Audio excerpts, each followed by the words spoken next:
Har Har Mahadev.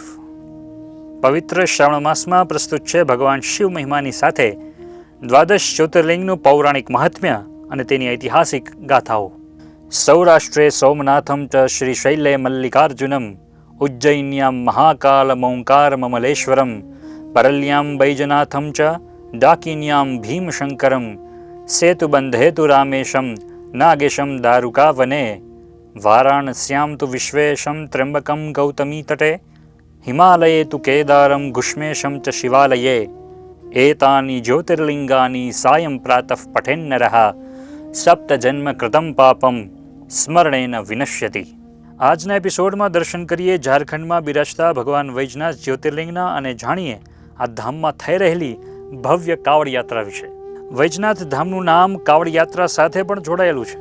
Vaijnath ધામથી 105 kilometre દૂર ઉત્તરના બિહારના ભાગલપુર જિલ્લાના સુલતાનગંજમાં ગંગાજી ઉત્તરાયણ થઈને વહે છે.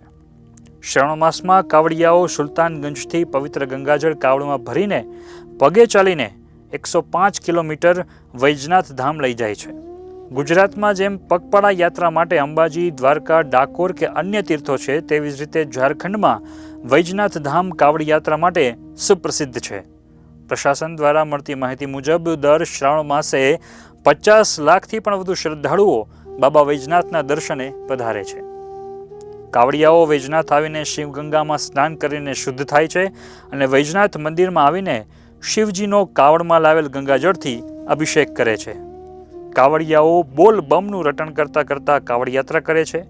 અહીં બમનો અર્થ થાય છે બ્રહ્મા, વિષ્ણુ અને મહેશ, જેના ઉચ્ચારણથી કાવડિયાઓને પગપાળા ચાલવામાં ઉર્જા મળે છે. સ્કંદ પુરાણ અનુસાર આ કાવડ યાત્રા પૂરી કરનારને અશ્વમેધ યજ્ઞ જેટલું ફળ મળે છે. પુરાણોની કથા અનુસાર જ્યારે સમુદ્ર મંથનમાંથી નીકળેલ હાલાહાલ વિષ્ણુ શિવજીએ પાન કર્યું હતું, એ સમય શ્રાવણ માસનો હતો. શિવજીએ પાન કરેલા હાલાહાલ વિષની અસર ઓછી કરવા માટે દેવતાઓએ ગંગાજીને પ્રાર્થના કરી હતી.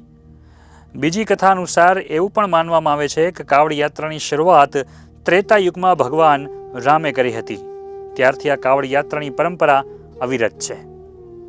વૈજનાથ ધામની આસપાસ ઘણા પૌરાણિક અને દર્શનીય સ્થળો આવેલા છે, જેમાં વૈજનાથ ધામથી 5 કિલોમીટર દૂર આવેલ હરીલા ઝારી સ્થળ પર શિવાલયમાં ભગવાન શિવ હરિતકીનાથના સ્વરૂપે બિરાજે છે.